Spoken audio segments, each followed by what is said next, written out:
En avant pour être édifié sur Radio Matania. Voici la prédication. Matania Radio.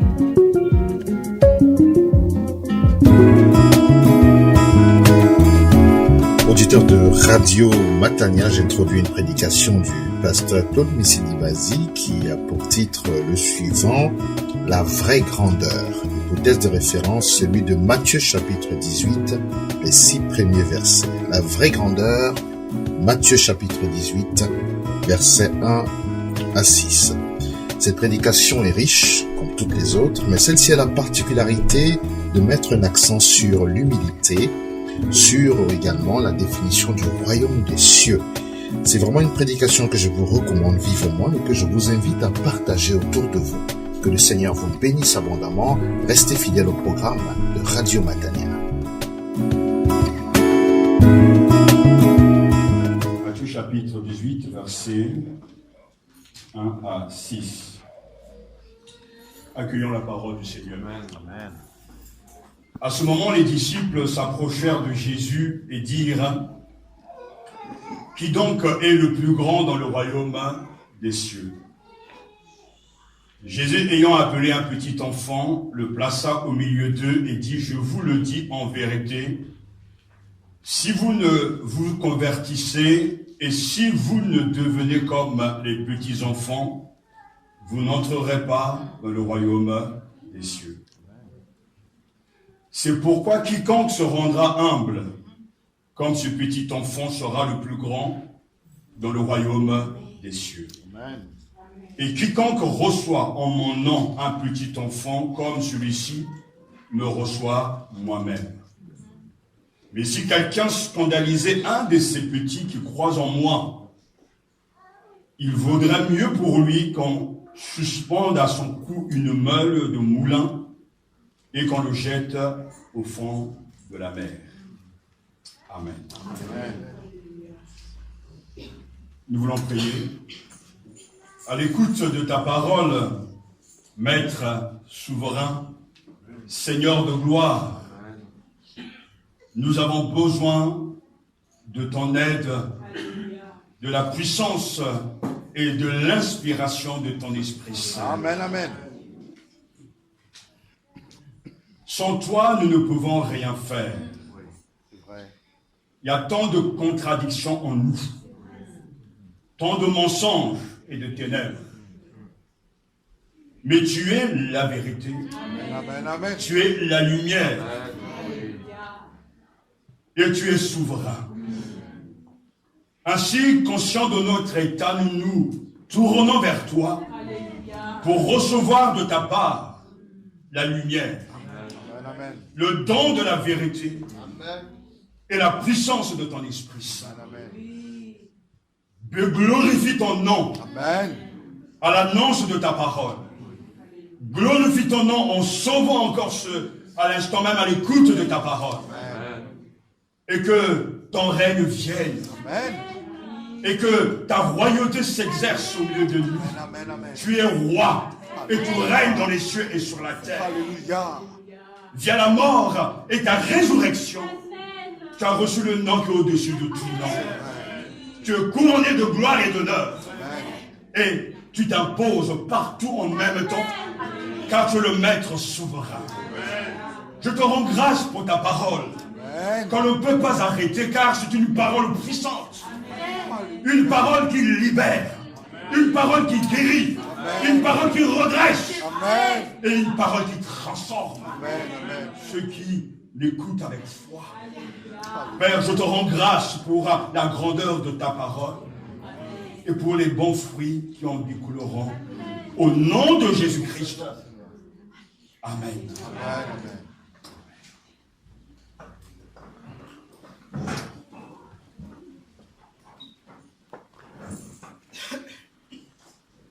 C'est de la part donc de notre grand docteur, le Seigneur Jésus, que nous voulons recevoir cette parole.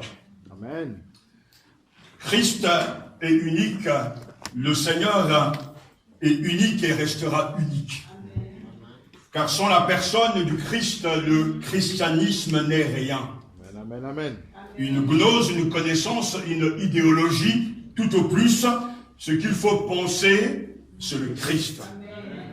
Ce qu'il faut faire, c'est lui. Amen. Ce qu'il faut croire, c'est lui. Vivre, c'est vivre de sa vie. Il est tout, il résume tout.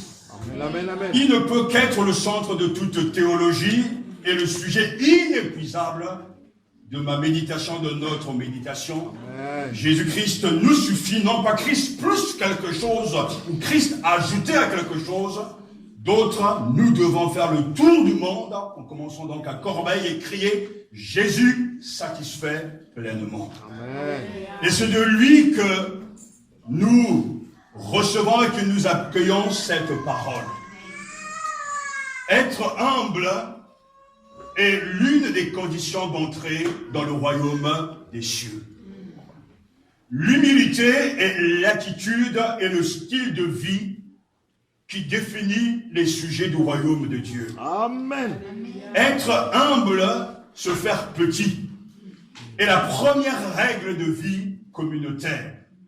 L'humilité est à la fois, donc, condition de base et mouvement pour devenir un disciple de Jésus pour entrer dans le royaume des cieux, mais dit autrement, dans le royaume de Dieu. Il faut être petit pour être grand dans le royaume de Dieu. Amen. Se reconnaître petit, se comporter en petit semblable à l'humilité du Christ lui-même. Chacun de nous a son caractère, chacun de nous a son tempérament personnel, mais nous sommes invités ce matin à méditer cette première consigne du Seigneur, adressée à la communauté selon Matthieu. Devenez comme des enfants. Amen. Grand ou petit, l'essentiel pour Jésus semble bien de rester dépendant de lui, de ne pas faire les malins, de ne pas faire les grands. L'enfant a besoin de dépendre de ses parents. Amen. Il ne peut se suffire, il a besoin d'être aimé, il attend tout de sa maman. Alors Jésus ce matin nous invite à devenir comme des enfants si nous voulons entrer dans le royaume des cieux. Amen. L'humilité est l'attitude et le style de vie qui définit les sujets du royaume des cieux. Alors que ses disciples se disputent pour savoir lequel d'entre eux est le plus grand, dans le royaume de Dieu, Jésus prend un petit enfant et leur dit, s'ils ne deviennent pas comme les petits enfants, ils n'entreront pas dans le royaume des cieux. Il va même beaucoup plus loin. C'est pourquoi, dit le verset 4, quiconque se rendra humble, comme ce petit enfant, sera le plus grand dans le royaume des cieux. Accueillir un petit enfant au nom de Jésus, c'est accueillir Jésus lui-même, verset 5. Et entraîner un petit, c'est-à-dire un enfant, un croyant, un de ces petits qui croient en Jésus, se commettre une faute tellement grave qu'il aurait mieux valu au coupable de ne jamais être né. Nous avons là les paroles choc de Jésus. Parce que nous sommes exhortés à réfléchir à cette parole, c'est pourquoi quiconque se rendra humble comme ce petit enfant sera le plus grand dans le royaume des cieux. Je suis convaincu que tout un chacun veut entrer dans le royaume des cieux. Amen. Mais il y a des conditions.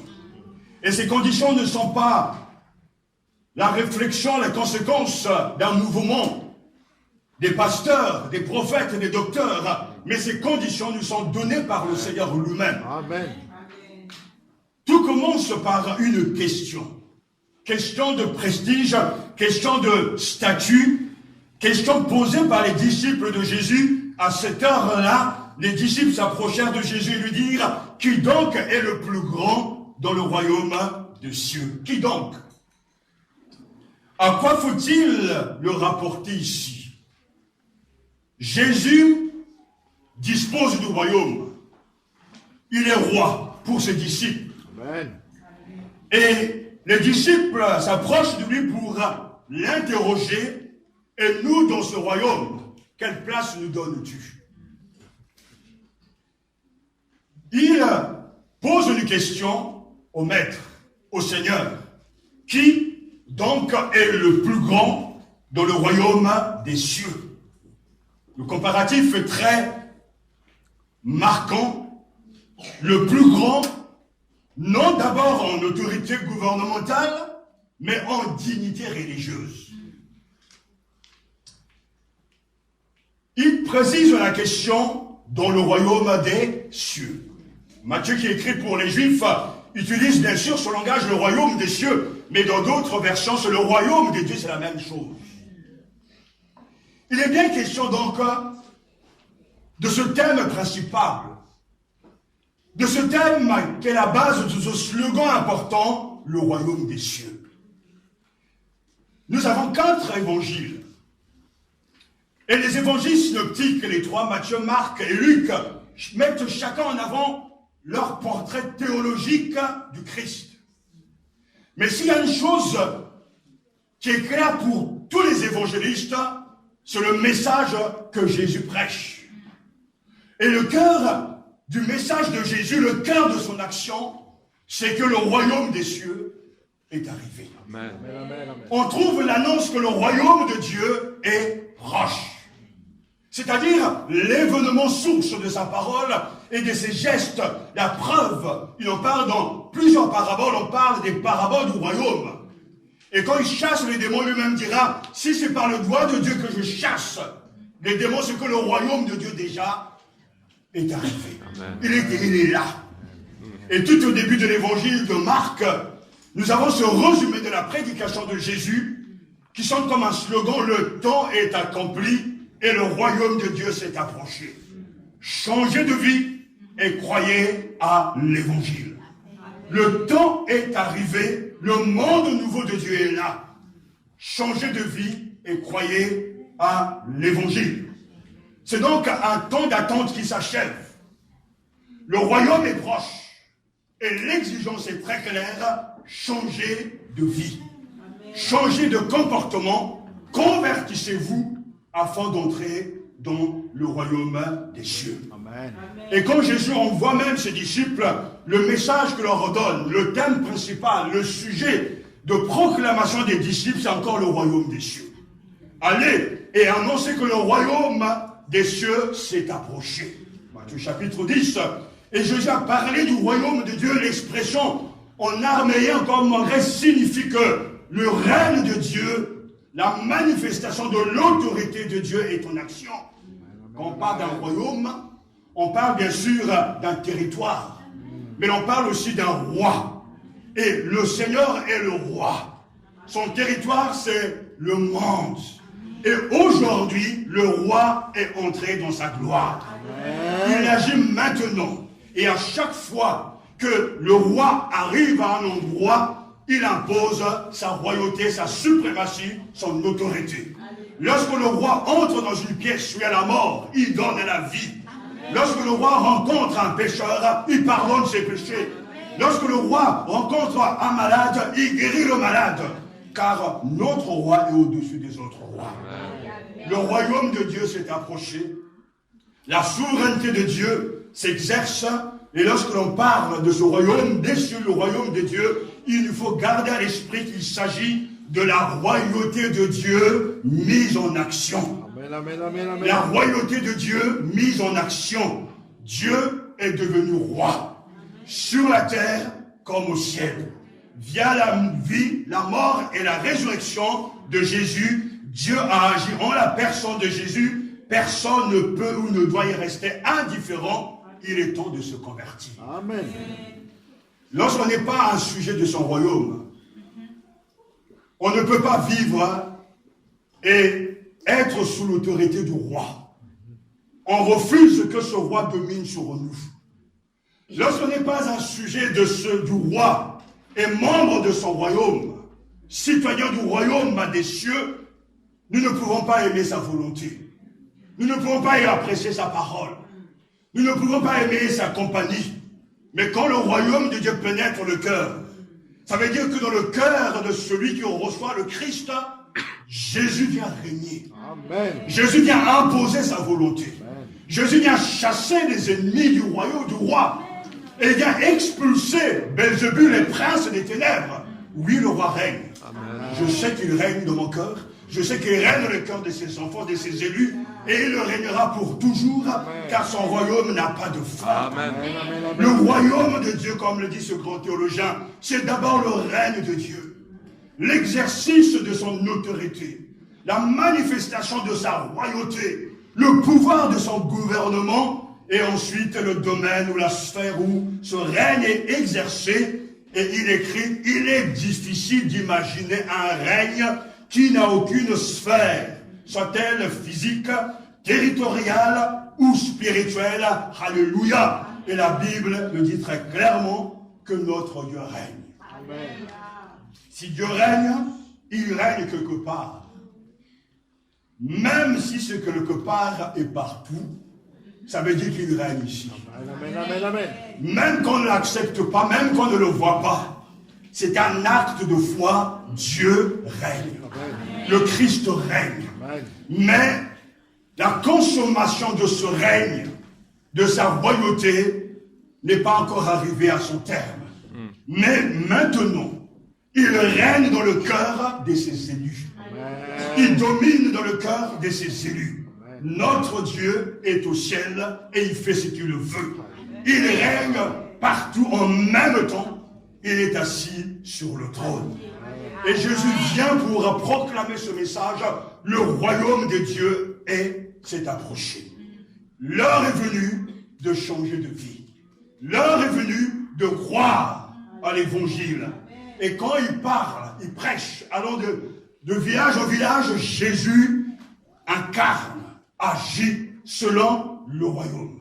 Parce que dans le Nouveau Testament, bien sûr, dans les évangiles, il est même question d'entrer dans le royaume de Dieu, d'y s'y trouver. Matthieu chapitre 11, va même en être expulsé. Matthieu chapitre 8, y festoyer. Matthieu chapitre 8, toujours, en être plus ou moins loin.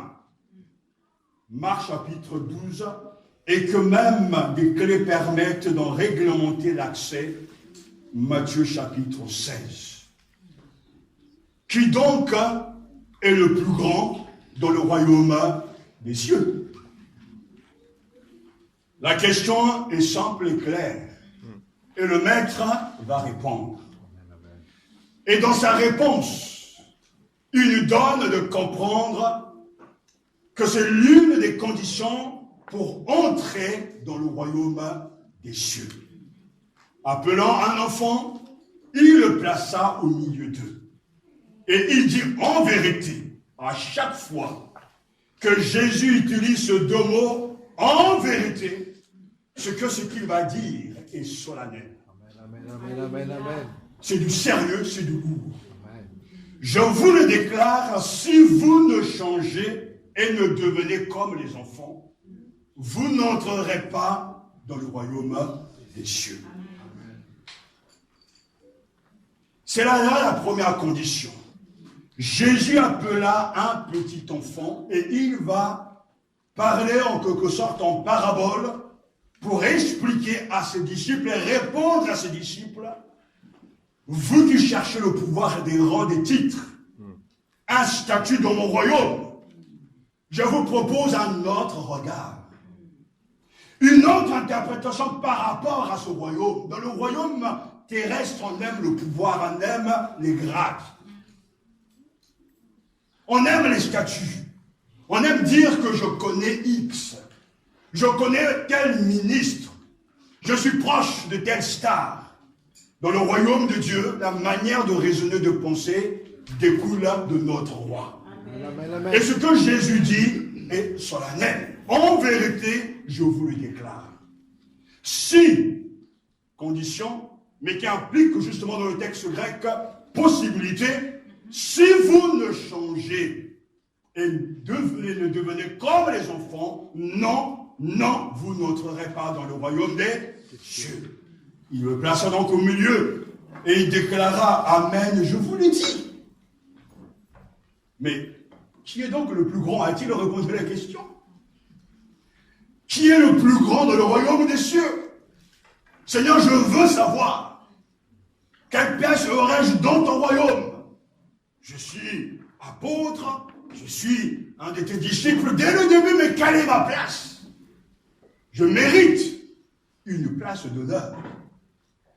Mais Jésus, lui, ne voit pas les choses ainsi. Il place donc ce bonbon au centre. Comme une parabole vivante sur laquelle le lecteur d'aujourd'hui ne doit pas se méprendre. Parce qu'il faut toujours situer le texte dans son contexte. Le premier siècle ignorait l'enfant roi comme de nos jours. Et aujourd'hui, quand la publicité qui porte du fruit, c'est une publicité qui pousse à nous attendrir par rapport à l'enfant. Sur les situations qui se sont passées aux États-Unis, concernant justement ces migrants qui ont été séparés de leurs enfants, il a fallu des images des enfants et les pleurs des enfants pour que le monde entier soit ému et bouleversé. Les publicitaires sont très intelligents, ils savent que la corde sensible, l'émotion gagne plus que la raison. Amen. L'enfant d'aujourd'hui est roi. De plus en plus on avance, il a droit à tout. Bientôt on va interdire la fessée. Et aux États-Unis, n'en parlons pas. Là-bas, c'est encore beaucoup plus loin. Parce que l'enfant a pris la place d'un petit Dieu. Mais l'enfant au premier siècle n'avait aucun droit. Il était insignifiant. Il n'avait pas un statut surélevé. Et le Seigneur, le maître, le sage, sait pourquoi il prend cette image, ce petit moment, ce gosse de la rue, pour le placer au milieu. Il dit, mais si vous ne devenez pas comme ce petit-là, vous n'entrerez pas dans le royaume des cieux. Alléluia. Vous voulez des titres, vous voulez des grades. Mais vous devez d'abord devenir des petits. Amen. Vous devez descendre, vous devez devenir comme des petits enfants pour avoir droit d'entrer dans le royaume des cieux. Mais écoutez bien mes chers frères et sœurs, chers amis, vous qui m'écoutez. Mais Jésus s'adresse à qui? Il s'adresse à ses propres disciples. Il ne s'adresse pas à des païens. Il ne s'adresse pas aux incroyants, mais à ceux qui l'ont suivi depuis le commencement, que lui-même a choisi. Et c'est à eux qu'il y a les paroles les plus dures. Je croyais que c'était déjà tout cuit. Le fait simplement de te suivre, de prendre ma croix, de renoncer à ma famille, de renoncer à mes biens, mais ce n'est pas suffisant, Seigneur, pour être admis là-haut. Mais franchement, regarde par rapport aux autres, ne rien fait par rapport à moi, Pierre, moi. Mais Jésus, lui, il est dans la réalité du monde céleste. Amen, amen, amen. Et il met cet enfant, ce petit gamin, ce gosse, au milieu. C'est une analogie, bien sûr, mais il y a un message. Amen, amen. Ce n'est pas leur innocence, leur absence de péché, leur pureté ou perfection morale que Jésus nous donne un exemple, non. Lorsqu'il dit que le royaume de Dieu est pour leurs pareils, parce que nous savons que de tout petits sont capables de jalousie, de mensonge, d'égoïsme. Il n'y a pas plus égoïste qu'un enfant. Et il y a tellement de méchanceté, même dans les cours de récréation, des enfants qui se font la guerre, qui se tirent les cheveux, qui se font des croche-pattes. L'enfant naît avec une nature charnelle. On n'apprend jamais à un enfant le mensonge. Il naît avec. On n'apprend jamais à un enfant à être coléreux, à être jaloux. C'est dans sa propre nature. C'est vrai. Nous avons, nous parents, le devoir de les éduquer. Amen. Mais nous ne pouvons jamais les sauver. Mais c'est quand le Seigneur nous donne la nouvelle naissance, alléluia, que l'enfant renaît selon l'exigence du royaume. Amen. Et ajouté à l'éducation, il devient remarquable. Amen. Un enfant qui on peut faire confiance. Amen. Les enfants sont très malins, ils nous dépassent. Lorsqu'on pense qu'on maîtrise l'internet, on maîtrise les portables, etc., ils sont beaucoup plus loin que nous. Ils ont des tactiques, des applications qui nous dépassent. Et souvent on est à la queue de nœud. Mais c'est normal, c'est leur monde. Ce n'est pas justement ce côté-là que Jésus veut nous enseigner. Car il nous faut refuser ce qui est mal. Mais l'enfant nous apprend la dépendance. Amen, amen. L'enfant nous apprend à nous soumettre à nos parents. L'enfant attend tout de ses parents. L'enfant est guidé par les choix de ses parents. Aucun parent ne laissera son enfant aller et fréquenter des mauvaises personnes. Ça n'existe pas. Mais les parents choisissent. Les parents entourent leurs enfants et les enfants dépendent de leurs parents. Aucun parent ne peut donner une pierre ou un serpent à son enfant. Ça n'existe pas. Bien qu'il y a des parents qui sont très méchants. Et si vous avez encore vos parents, bénissez Dieu parce que c'est un privilège. Amen, amen, Nous, on amen. les a pas vus. J'ai pas grandi avec mes parents, j'ai pas grandi avec mon père. Et quoi que l'on peut penser, on souffre toujours du manque de présence de ses parents. C'est vrai. Malgré l'âge, malgré la foi. Parce qu'on a besoin qu'ils soient là. J'ai besoin que ma mère soit là pour lui dire, maman, j'ai besoin de ceci, j'ai besoin de t'entendre, j'ai besoin de cet encouragement, j'ai besoin de tes conseils. J'aurais voulu que mon père soit là pour dire, papa, qu'est-ce que je dois faire à tel moment? Amen.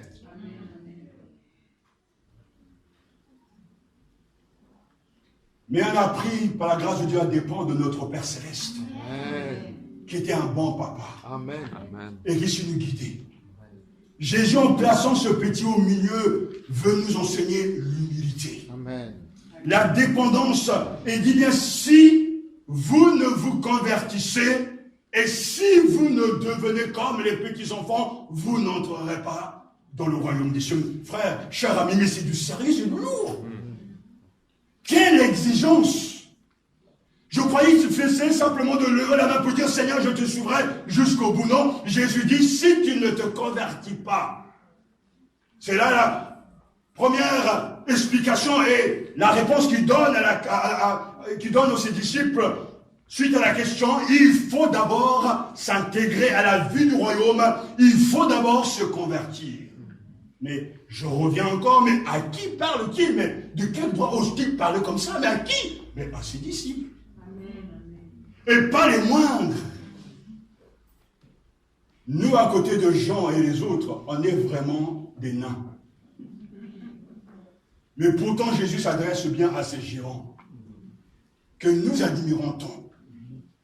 Et ces paroles choquent. Si vous ne vous convertissez pas, mais je croyais que la suivante, Seigneur, de ta personne ne suffisait à me donner une place privilégiée là-haut.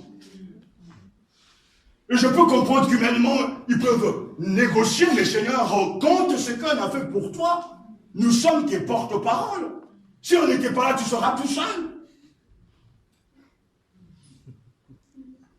Mais Jésus, lui, n'entend pas ces choses-là. Et il s'adresse aux disciples. Vous voulez un statut? Vous voulez une place dans mon royaume? Il faut vous convertir. Amen. Il faut changer de direction. Il faut changer de conduite.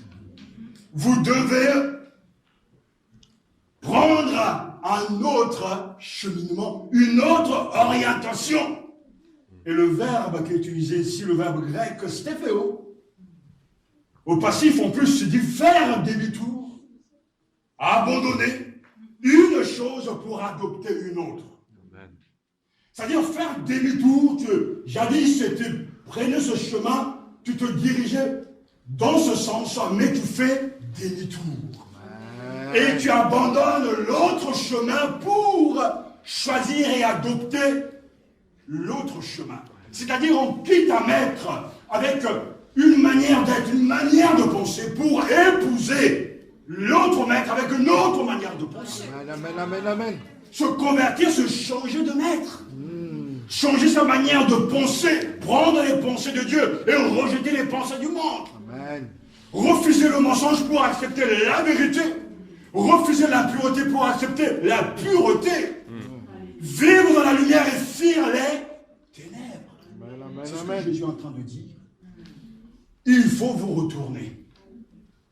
Car on ne peut pas entrer dans son royaume sans être converti. Pour aller dans n'importe quel pays, vous avez besoin d'un passeport et quelquefois d'un visa. Que vous soyez président, ministre, haut fonctionnaire, intellectuel, philosophe, ce sont des exigences. Amen. Et nous devons tous nous soumettre à ces exigences. Pour aller au ciel, il y a des exigences. Amen, amen. Ce n'est pas simplement l'envie qui va nous permettre d'aller au ciel. Ce n'est pas le fait de fréquenter une église qu'on ira au ciel. Ce n'est pas le fait de prêcher l'évangile qu'on ira au ciel. Ce n'est pas de chanter dans une chorale qu'on ira au ciel. Non, il faut se convertir. Amen, amen, amen. Et se convertir, c'est changer de comportement. Amen. Changer de vie et changer de maître. Et Jésus poursuit, si vous ne vous convertissez et si vous ne devenez comme les petits enfants, vous n'entrerez pas dans le royaume des cieux. Dans le texte grec, il y a une négation. Non, non, non. Vous n'entrerez pas dans le royaume des cieux si vous ne vous convertissez et ne devenez comme les petits enfants. L'entrée dans le royaume des cieux est l'enjeu. Et dans l'évangile selon Matthieu, à part ce passage, à part ce verset, le Seigneur continue à nous donner les conditions d'accès, d'entrée dans le royaume des cieux. Devenir comme des petits enfants. N'est-ce pas là déjà ce que Jésus dira à Nicodème, ce érudit, ce sage? Si tu ne nais pas d'en haut, tu ne peux pas voir ni entrer dans le royaume de Dieu. Jésus le dit très clairement dans Jean chapitre 3 verset 3.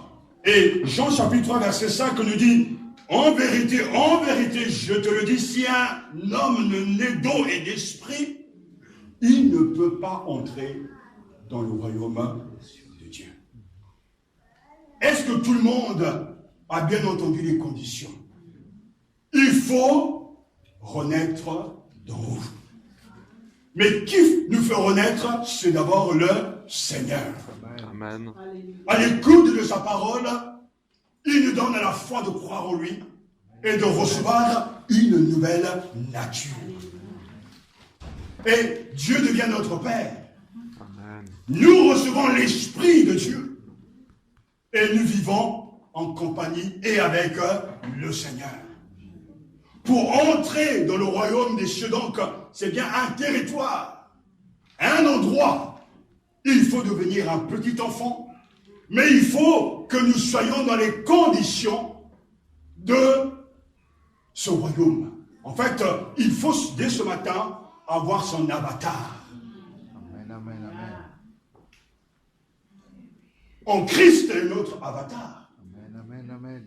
En lui, nous sommes plus que vainqueurs. Ce n'est pas dans la chair, ce n'est pas dans l'homme, non. C'est comme notre avatar, entre guillemets, Christ. En lui, nous sommes plus que vainqueurs. En lui, nous sommes assis dans les lieux célestes. En lui, nous sommes au-dessus des autorités, des principautés. C'est lui notre avatar. Et tant qu'on n'est pas dedans, on ne peut pas comprendre. Et on ne peut pas vivre différemment. Jésus explique très clairement, il faut naître d'en haut. Mais en Matthieu chapitre 5, versets 17 à 19, lorsqu'il donne encore là les conditions d'entrer dans le royaume des cieux, Jésus dira, ne croyez pas que je suis venu pour abolir la loi ou les prophètes. Je suis venu non pour abolir, mais pour accomplir. Car je vous le dis en vérité, tant que le ciel et la terre ne passeront point, il ne disparaîtra pas de la loi un seul iota ou un seul trait de lettre jusqu'à ce que tout soit arrivé. Celui donc qui supprimera l'un de ses plus petits commandements et qui enseignera aux hommes à faire de même sera appelé le plus petit dans le royaume des cieux, mais celui qui les observera et qui enseignera à les observer, celui-là sera appelé grand dans le royaume des cieux. Nous avons là une des conditions d'entrée, d'accès dans le royaume de Dieu, car je vous le dis, dira Jésus, si votre justice ne surpasse pas celle des scribes et des pharisiens, vous n'entrerez point dans le royaume des cieux. Matthieu chapitre 5, verset 20. Naître de nouveau, être comme un petit enfant, c'est-à-dire dépendant du Père, mais aussi que notre justice surpasse celle des scribes et des pharisiens pour entrer dans le royaume des cieux. Ça veut dire quoi? Que notre fidélité à la volonté de Dieu exprimée dans la loi, dans la Bible, doit dépasser celle des scribes et des pharisiens, les spécialistes de la loi. Un chrétien doit être supérieur en acte, en comportement, dans les bonnes œuvres que tous les autres, parce que c'est un citoyen du royaume des cieux. Amen. Amen. Mais qu'a-t-il d'un tyran de voir un chrétien soi-disant, je choisis toujours le mot, un croyant, qui n'a rien de particulier? Je pense que sans doute l'interprétation, la parole la plus blessante que l'on peut adresser à un chrétien, c'est de dire que vous n'avez rien de différent que nous. Je trouve que c'est blessant et c'est choquant. Parce que face aux problèmes, aux inquiétudes, toi-même tu es aussi par terre. Alors que soi-disant ton Dieu t'a donné des promesses. Face à la maladie, tu paniques plus quand même que le païen. Alors que j'ai entendu quelque part dans ta Bible que votre Dieu est celui qui guérit.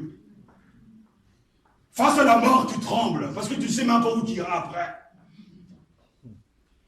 Face au chômage et à la crise économique, tu n'es même pas conscient que ton Dieu est sur le trône. Mais finalement, qu'a-t-il de différent entre toi et nous?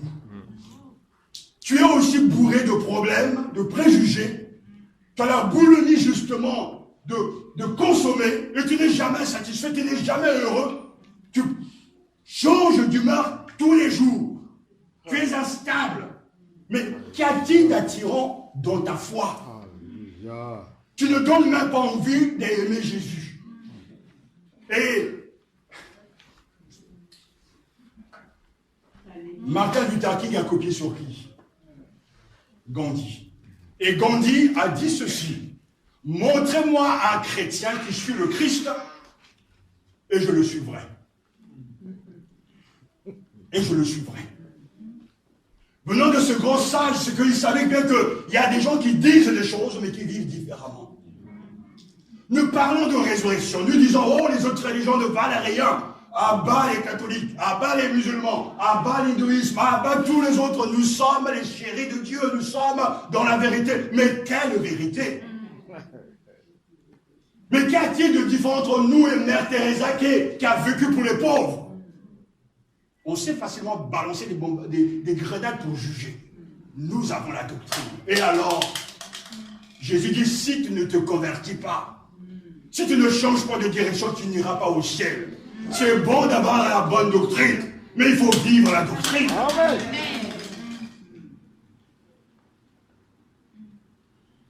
Il n'y a rien de plus insultant que de dire, mais des fois c'est pour ça que je conseille à des gens, ne dites surtout pas là où vous travaillez que vous êtes chrétien, parce que vous ne donnez pas envie. Et c'est un contre-témoignage. Lui, il voit dans la caisse, toi aussi tu veux voler. Lui, il voit dans le bureau, toi aussi tu veux voler. Mais quelle différence y a-t-il? En quoi sommes-nous différents? Qu'est-ce qui va attirer les païens? Les païens seront attirés parce qu'ils nous verront différents. Je peux vous assurer que même quand un chrétien ne dit rien, il dégage quelque chose de Dieu. Amen, amen. Et les gens savent reconnaître qu'il n'est pas comme nous. Dans les discussions, il ne fait pas semblant, comme le caméléon, pour s'adapter aux autres, pour être aimé par les gens. Non, il est lui-même. Alors que le débat dans le bureau, c'est l'homosexualité, il faut être ouvert d'esprit, le chrétien dira, moi je suis contre. Et je sais très bien qu'il va se faire massacrer. Mais il sert le Seigneur. Amen, amen, amen, amen. Son maître, c'est le Seigneur. Et c'est au matin, le Seigneur s'adresse à chacun ce matin, si tu ne te convertis pas. Et si tu ne deviens pas un petit enfant, et si ta justice ne surpasse pas les scribes, et aussi, bien sûr, les pharisiens, parce que quand on parle des pharisiens, on pense que ce sont des hypocrites. Non, les pharisiens étaient des séparés, c'était des extrémistes de la foi. C'était des gens magnifiques, des gens bien. Nicodème était pharisien. Mais eux, ils étaient dans les estrades, ils se mettaient à part. Mais ils vivaient en fait une vie sainte, mais selon leur interprétation. Mais Jésus les prend en exemple et dit, mais si votre justice ne sort pas passée des scribes, des maîtres, des interprètes de la loi et des pharisiens, vous n'entrerez pas dans le royaume des cieux. Parce que eux, ils savaient faire des choses qui nous étonnent. Ce vendredi, je parlais justement de ce jeune marin qui sauve des vies avec ce navire Aquarius qui est arrivé donc en Espagne. Il n'a que 31 ans. Mais quand on lui a posé la question, pourquoi fais-tu ces choses? Parce qu'il a dit simplement, je ne veux pas voir des gens souffrir et mourir. Je me dois d'aller les aider. Et je me suis dit, mais où sont les chrétiens dans ça? On est là, on regarde, on est ému. Peut-être on a balancé une petite prière et on passe à autre chose. Ils arrivent à faire des choses remarquables pour aider l'autre. Mais où est notre justice à nous?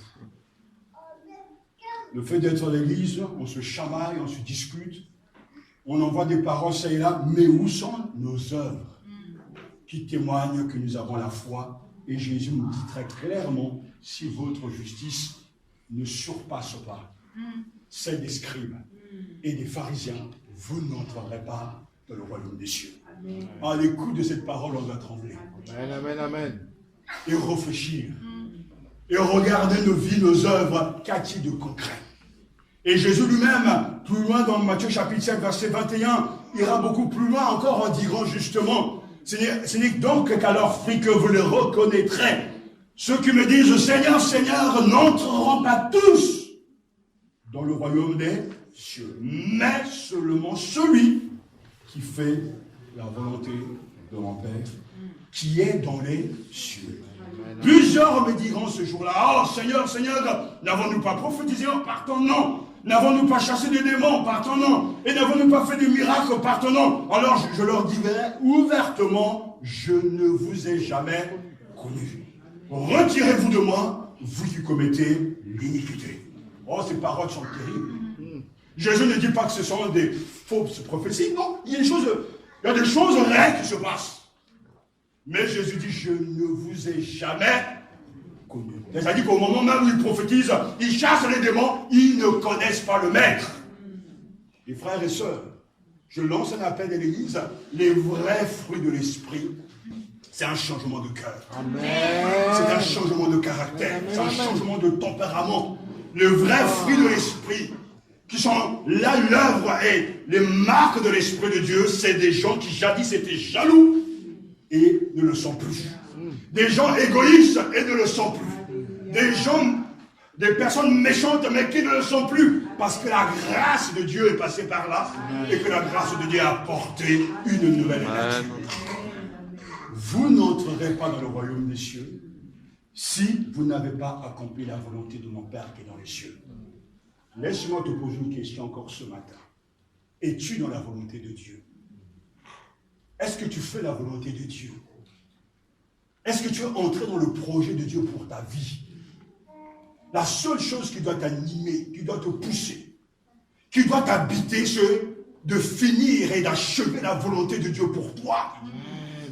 C'est la raison d'être la plus importante, c'est d'entrer dans cette volonté. Que tu sois marié ou pas, que tu aies un emploi ou pas, la chose la plus importante, qu'est-ce que Dieu t'appelle à faire pour lui sur cette terre? Et c'est sur ça que tu seras jugé. Amen, amen, amen. Si tu ne connais pas la volonté de Dieu, il n'y a qu'une seule raison. C'est que ton cœur n'est pas totalement abandonné au Seigneur. C'est la seule raison. Car je l'ai toujours vu, quand le cœur est consacré à Dieu, quand le cœur appartient au Seigneur, il révèle sa volonté. Lorsqu'on veut suivre le Seigneur, il ne nous cachera jamais sa volonté. Amen. Il enlèvera les obstacles et il ne guidera nos pas. Car le Maître, le Seigneur, notre Père qui nous aime, ne nous ment jamais. Amen, amen, amen. Mais il y a des gens qui sont là remplis d'incertitude qui prient, Seigneur, montre-moi ta volonté. Et je trouve ça comme étant une tragédie qu'au bout de 20 ans, 30 ans dans la vie chrétienne, de continuer à prier, Seigneur, mais quelle est ta volonté pour ma vie? Non, si vous êtes dans cette situation, je vous en supplie, arrêtez-vous, venez nous voir. il est temps d'ouvrir la Bible et de regarder vos vies à la lumière des Écritures, car dès le moment où Jésus te saisit, tu vas rentrer dans sa volonté. Amen, amen. Tu vis pour lui. Je considère toujours comme un privilège de savoir dès le sein de ma mère pourquoi Dieu m'a appelé sur cette terre. Et je me réjouis de le servir. Et je me bats pour être meilleur dans ce service. Parce que je sais qu'il me demandera des comptes.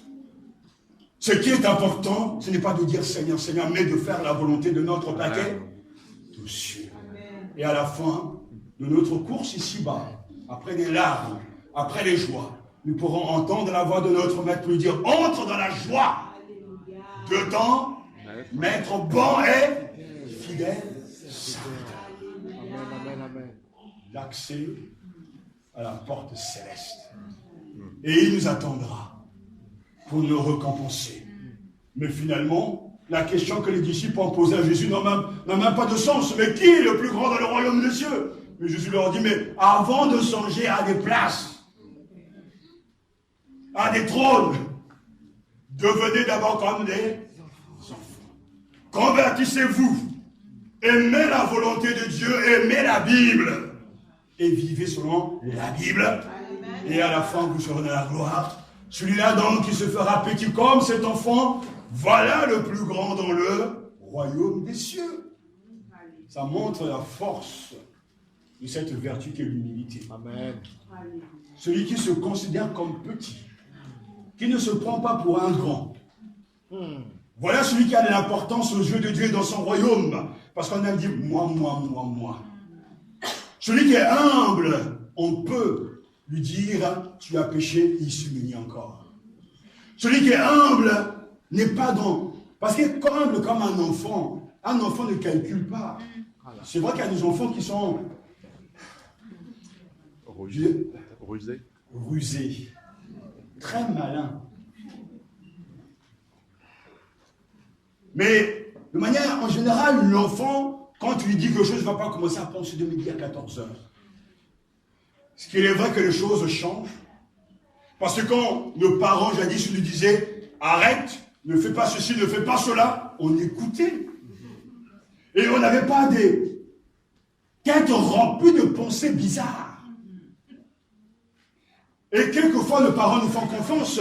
Je me rappelle de ce drame qu'il y a eu il y a quelques années, où les parents avaient interdit donc à une jeune fille de quitter la maison pour aller en boîte.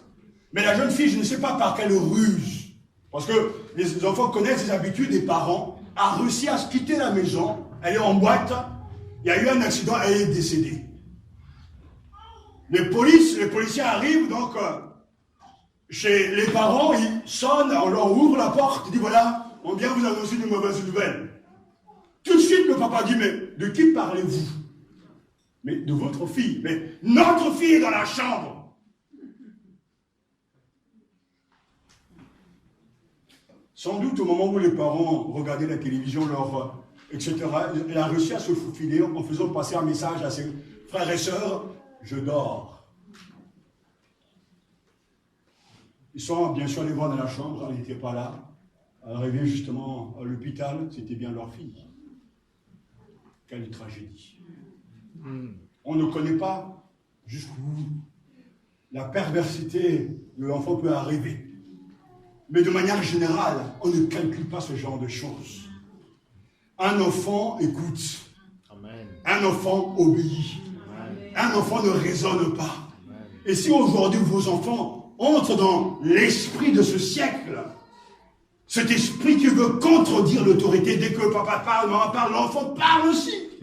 Alors, vous avez vraiment du boulot. Il faut vraiment prier.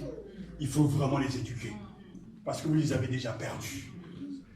Nous allons, bien sûr, à la rentrée, nous voulons faire un moment de partage avec ce sujet parce qu'il est important.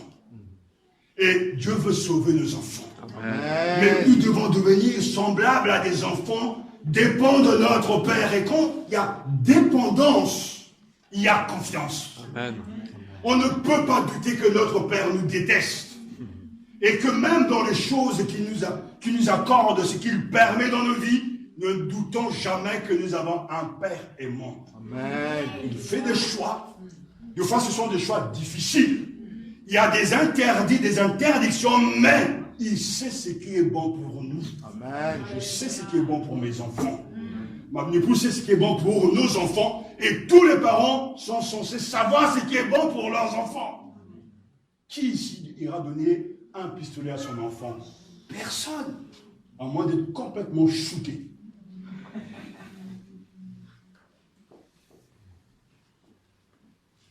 Regardez l'enfant, il dit Jésus. Il est faible. Il n'est pas en train de pinailler pour une opposition. Il est sans prétention. Il n'a rien à réclamer dans la société. Il se borne à obéir aux ordres qu'on lui donne. Jésus dit, tu dois être comme cet enfant. Si tu veux entrer dans le royaume des cieux. C'est pourquoi, dira-t-il, quiconque se rendra humble comme ce petit-là sera le plus grand dans le royaume des cieux. L'humilité est la clé d'entrée dans le royaume des cieux. Amen, amen, amen. L'humilité est l'attitude et le style de vie qui définit les sujets du royaume de Dieu. Un chrétien humble, c'est un vrai chrétien. Un chrétien dépendant de Dieu et dépendant de l'autorité que Dieu donne est un vrai chrétien. Amen. Parce que celui qui s'abaisse sera élevé. Amen. Mais celui qui se gonfle d'orgueil sera abaissé. Amen, amen. Alléluia. Amen, amen. Jésus nous le dit ce matin. Alors prenons garde à ces paroles. Écoutons ce qu'il est en train de nous dire. Le verset 5 finit par le fait que celui qui accueille un enfant en mon nom m'accueille lui-même. Jésus lui-même ira dans ce sens pour encourager quiconque reçoit en mon nom un petit enfant comme celui-ci me reçoit moi-même. Ne copions pas la jalousie des enfants. Ne suivons pas cet exemple, l'égoïsme. Nous devons suivre la fragilité, la dépendance, la confiance, la soumission et le respect. Amen. Notre Père sait ce dont nous avons besoin. L'humilité et le service sont les qualités qui constituent la grandeur dans le royaume des cieux. Et à moins d'apprendre cette leçon élémentaire, on ne peut pas être un disciple de Jésus. Le maître lui-même qui enseigne était humble et doux de cœur. Philippiens chapitre 2, Matthieu chapitre 11, nous parle de ce Jésus qui était dans la gloire. Il s'est dépouillé lui-même en prenant la forme d'un doulos, d'un esclave, pour servir qui? Servir chacun de nous. Amen. Celui qui, avant de quitter ce monde, va laver les pieds de ses disciples, lui le maître, il montre l'exemple. Amen. L'humilité est la vertu la plus importante de la foi chrétienne. Amen. Dieu aide les orgueilleux, mais il fait grâce aux humbles. Et c'est là une des clés d'entrer dans le royaume des cieux, devenir un enfant simple d'esprit, mais confiant dans le Seigneur. Amen. J'aimerais clôturer pour vous rappeler l'importance de cette vertu. Et comme Jean Chrysostome l'a écrit, c'est vrai, l'humilité est la mère, la racine, la nourrice, le fondement, le lien de toutes les autres vertus. Amen. Celui qui est humble marchera avec Dieu et Dieu marchera avec lui. Amen. Celui qui est humble, on peut le corriger sans pourtant qu'il cache tout. Celui qui est humble sera toujours aimé des chrétiens parce qu'on fuira l'orgueilleux, mais on va aimer celui qui est humble. Amen. Et la Bible nous encourage à une soumission intelligente, un respect, une obéissance forte en celui qui est notre roi et notre maître. Croyez-moi, écoutez, dans le royaume des cieux, il n'y a pas deux chefs. Il n'y en a qu'un. Amen. On ne peut pas être chef dans le royaume des cieux. Amen. Tu dois être à ta place. Amen. Le roi dirige. Amen. Le roi ordonne. Amen. Le roi impose. Amen. Et c'est sujet l'adorent. Amen, amen, amen. Il n'y aura jamais de place pour les orgueilleux. Amen. Pour ceux qui se prennent pour des gens importants, ceux qui ne reconnaissent pas leur faute dans le royaume des cieux. Non, quand Jésus est roi dans ton cœur, tu te soumettras à son autorité. Mais vous savez très bien que Jésus, on ne le voit pas. Mais que fait-il? Il passe par deux autres autorités. Comment aujourd'hui est-ce qu'on respecte le président Macron? Lorsqu'on se soumet aux autorités établies dans la société, on se soumet à M. Macron. Mais d'où vient l'autorité? De Dieu. Lorsque vous vous arrêtez au feu rouge, je prends toujours les mêmes exemples, vous êtes soumis à l'autorité. Quand vous franchissez justement le feu rouge et que vous ne respectez pas le code de la route, s'il y a un policier, vous êtes sanctionné. Mais tout le monde accepte ces conditions. On a vu des stars se faire arrêter, être même en prison. Aux États-Unis, n'en parlons pas, même le directeur du FMI a été même en prison. Les lois sont les lois. Et un chrétien doit apprendre à se soumettre à l'autorité. La vraie question n'est pas de savoir si l'autorité me plaît ou pas. Il n'y a pas là la question. Est-ce que la tête de ce policier me plaît ou pas? Là n'est pas la question. Est-il policier? Oui. Et s'il dit stop, je m'arrête. Amen, amen, amen, amen. Et c'est ça tout le problème. À qui vais-je faire confiance? À Dieu. Amen. Qui est l'autorité suprême. Mais Dieu, on ne le voit pas, n'est-ce pas?